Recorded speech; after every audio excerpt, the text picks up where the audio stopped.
offer. So I think we have to, again, describe minority and what that means. I think that asks us to focus on this issue of poverty as well as minority status, and then somehow work with other jurisdictions, Metro, for example, PSU, University of Oregon State, whoever, to define some of this, get our arms around jobs, housing balance, where people live, where they work, because then we will be able to determine, are we giving them an effective way to get from where they can afford to live and where they have to work. In the middle 90s, when we were working on transit choices for livability, was around community-based transit. And now we can't afford to do that, but maybe we have a requirement to at least get to that greater sense of that jobs, housing. So great report. Probably just you're scratching the surface of everything we have to do, and we have to figure out how to do it. Yeah, so that's your job too. Yeah, I'm just well, kidding. And I think you highlight something that I think the region is grappling with, and sort of equity is a hot button conversation of the day. And I think that's why it's going to be continually important for us as jurisdictions and partner jurisdictions to really figure out how are we defining these terms, because they're not always interchangeable. And I think that's a good part. I don't have any questions, but I'm curious about this advisory group. Is that something that you'll be forming in the next short period of time? Because I think it's an important group. Exactly. My time frame for that is within the next week. I would just also like to say I think this is really great information. I can't remember if it was a year and a half ago or close to when I got on the board, there was a presentation about demographics and what that was looking like. But I think, again, we kept saying that, it is changing, it will continue to change, and our different ethnic and racial groups will continue to increase, and unfortunately poverty as well. But it's really alarming in some ways that our community has been changing so rapidly, and we're trying to catch up in terms of service and what we need to do. And I think, again, it's a surprise that we have not, those of us that do live in the community and do the work that I do, we've been seeing that for a very long time. But again, as folks, the LEP, limited English proficiency, I haven't seen it quite like this. And again, to me, these are the things that we need to take great attention to, because right now I know on the buses we do have signs and things in Spanish and when stops are coming up. But again, we need to look at what's that third language that we continue to develop over time as well. So thank you for a great report. Travis, do you have any questions or thoughts? I do. I'll start with a couple of thoughts and then into a question. Now, thank you for the information. It's greatly appreciated. Many times presentations, though, actually bring more questions than clear and concise answers. And of course, I like the concept of these next steps because that gives me confidence that we're moving towards finding some additional information and some additional definitions of some of the questions I have. The biggest question being, what is truly, and I think Steve mentioned this, what is the definition of transit equity, and how do we define some of these things? And I think that's going to be something that, again, we're going to look to, I think, to the public to give some information and direction. But I think also we've got Title VI requirements that we also have to take a look at and deal with. It's fascinating, and actually Craig mentioned we don't get to see this on a day-to-day basis, but actually I do, because I live in Gresham, which has received a significant portion of the folks that we're talking about here, and it's a changed community, even the 12 years that I've lived there. And so it's fascinating how we're going to adjust and address and deal with some of these things. One of the things Steve mentioned that's so critical to me personally is the idea of poverty, and not just the concept of minorities and other folks, but how do we address that in our region? And a lot of that is giving people transportation to give them the opportunity to find adequate and living wage jobs. I mean, that's a critical piece to ensuring that we can change the effects of what's going on here. one of the things that's very alarming to me is as we look at this in 1990, we see a very localized concept of where people lived, both from poverty and minorities and all those things. Now, as you look at this picture, I mean, it's very spread out. How do we answer that call in times of declining revenues, declining resources? Because now we've got a Title VI discussion that we must have, that we must address, that now becomes a lot more difficult because of the situation of having a very displaced and disparate group of folks that are all across the region rather than localized at a time, again, when our resources are being reduced significantly. And so that's, I mean, as I sit here today, that's a very alarming aspect of something that we're going to have to deal with. And so that brings me to my question: what is it that, I mean, what's the flexibility with Title VI? I mean, is it something that, you know, that the Federal Transit Authority comes in and says, well, you're not fulfilling, you know, your requirements with transit equity here, or is it something that we have the flexibility to help define and say this is how we address some of these issues? Because I really see it as a critical component both now and in the future as we try to address some of these things, but also stay compliant. Because as we look at some of the things we talked about in the Budget Committee, went through and had this pre-presented to them so that you could address it in the budget. But if we miss something and we remove something that then creates a pretty significant hole that we need to fulfill for Title VI, what flexibility do we have to address that going forward, or do we have a specific definition from the FTA that then allows us to say within a certain time frame we'll fix that? And you may not have an answer, but ultimately, what type of flexibility do we have to work within and what the requirement is? That is an excellent question, Director Stovall. Let me give you two-part answer. There's two things to bear in mind, one of which is the agency is required to submit a Title VI plan. And that plan ranges from everything to when you walk on a bus, you see the non-discriminatory language. We have avenues for folks to file Title VI complaints. We conduct equity analysis based on poverty and based on minority status. That plan is audited every so many years. In fact, we're in the midst of that audit right now. Well, the audit's been conducted, but we're in the midst of hearing back from the FDA. We currently have a plan that was approved back in 2010. So, in that respect, it's iterative process. But in terms of when conducting analysis for service changes or fare changes, it's pretty prescriptive from FDA in terms of the steps that we need to take. We do the way minority is defined by Title VI. It's protected classes, so minority is defined as you would typically think it's defined in terms of persons of color. So that's pretty prescriptive. We don't have flexibility in defining what minority is in that instance. And of course, poverty is all based off of census data. I mean, it's self-selected in that respect. But it is pretty prescriptive for the most part. There are some areas of flexibility. I don't have enough time to get into that at this point, but I think at the next meeting that I attend and update you, we can have that broader conversation. I think really the umbrella is around transit equity. And again, Title VI, environmental justice, that's a vehicle to get to the definition of transit equity. And there are a number of vehicles, one of which is our contracting, what we do in DBE to ensure that folks have access to jobs. There's no simple answer to the question.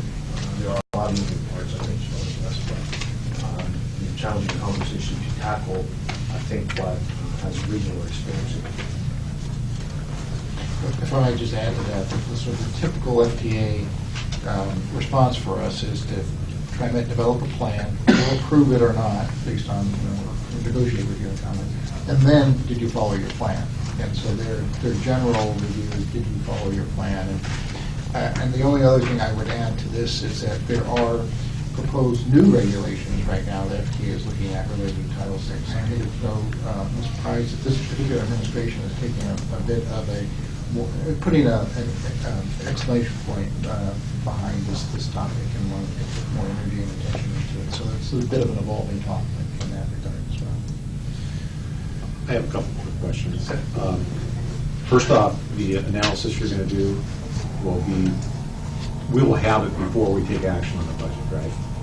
That is correct. Okay, so we'll see that analysis. Yes. And your recommendations based on what you see on the budget and your analysis. That's right. The second thing is, I don't know what you do with this PowerPoint. This is a very good PowerPoint, and I don't know whether you're planning on putting this online, but I would definitely make sure that you get this on your website someplace prominently. And I think probably during the budget discussion, and I would also encourage you to have this, if you're not already doing it, maybe you are, to have this available at all the budget committee meetings, or budget public meetings that are coming up in the next 2 weeks.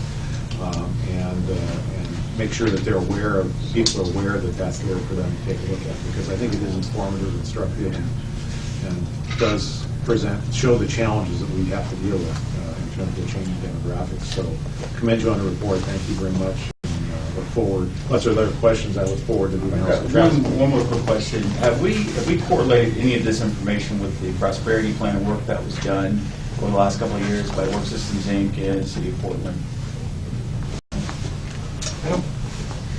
I'm not familiar with it. It was I sit on the Work Systems Inc. board, and it was a process going through and looking at, what part of our communities are in poverty, and what are the things that affect that poverty. Everything from the cost of living, basically the cost of living in your home, your rental, any of that, but also throws in there the transit, the ability to access transit and the cost across our entire region.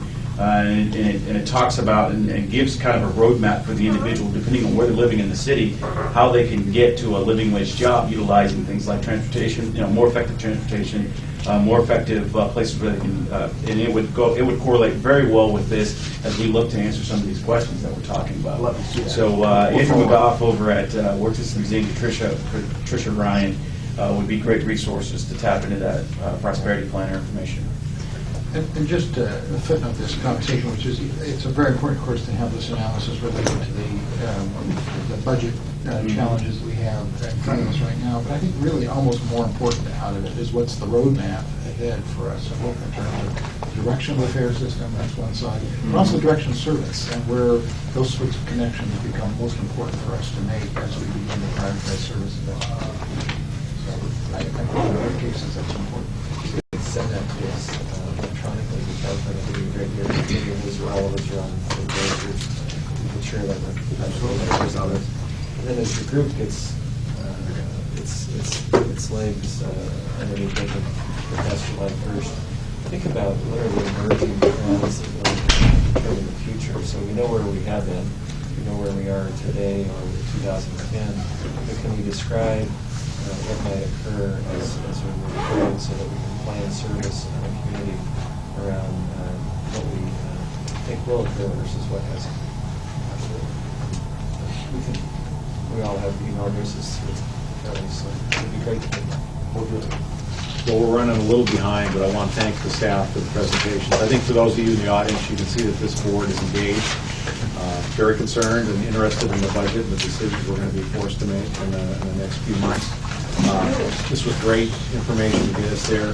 I would encourage all of you to look at, I think there's 5 public meetings set up in the next 2 weeks dealing with the budget. Encourage you to attend. One of the board members will be there at every one of those meetings, and we look forward to your input and suggestions on how we address increasing demands with decreasing revenues. We don't need to go into this now, but one of the things I would like to raise that I would like to have the board have a little bit more discussion on. And I have had the opportunity to talk to some members of the board, but not all the members of the board.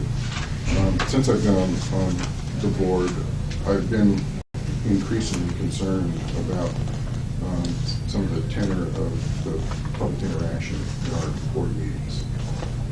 And I know that the culture in our country right now, unfortunately, is very aggressive, marked by lack of civility, inappropriate comments. And it's not just in the U.S., it's not just Oregon. We're seeing it out there.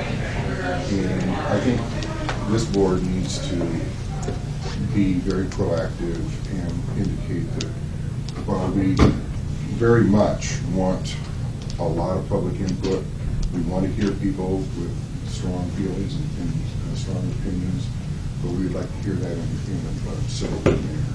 And where we get into attacks on individuals, intimidating language, I think we as employers have a responsibility for setting an atmosphere that we do not have a hostile workplace. And I think at our board meetings, quite honestly, there is a lot of hostility directed at staff, and I don't think that's appropriate. I think also, if I've been marked because of the last couple of meetings, I've talked to people informally afterwards, and I get comments from people that, well, yeah, I came to address the board, but when I saw what was going on, I decided not to. And so I think that atmosphere actually is cutting off some relevant information. So it's not something we're going to solve now. It's not something we're going to solve, in a short amount of time. But I think we need to start having a discussion about that and encouraging our guests to communicate with us in a more simple way. Thank you, Craig. I agree with you. I've had conversations with a couple of other board members who have the same feelings you do. And I think the burden, I'll accept the burden to help get this dialogue going. Neil and I have had discussions about the upcoming board retreat and some of the topics we might want to have. But I think this is something probably that needs attention before then. So I very much agree with you. And so I think I'll probably be doing some discussions with staff as well as each of you individually and see what we can do to start that. But I think it's fair to set the tone right up front now with the new board members that what our expectations are. And the thing that I saw is that, and I'll be frank, when I see people getting to the point where they're personal attacks and other things, I start to tune out. Yeah. I don't listen, and I think people need to understand it's not very effective in terms of getting their point across. And so I think we can, with all of us working together, we can help do that. So I guess I would say if you see some of that going on, and I'm oblivious to it here as the president running the meeting, please let me know, and so we can deal with that right away. But I think we'll get some rules and some expectations in place so we don't have that in the future. Good comment. Thank you. Other comments? I just want to do a fun fact. I was waiting for the bus on the mall the last couple of nights, and it's great to see the pictures of old Portland in terms of what the transit used to look like. So thank you for that. It helps pass the time as you're waiting for the bus. The Bureau Company actually is interesting. That was one of the mitigations that we were required to do with the Green Line Mall reconstruction, which was to sort of reacquaint really to some of the attachments we made to historic buildings and actually a good thing. That's great. Thank you. So if there's nothing more, the meeting stands adjourned. Thank you.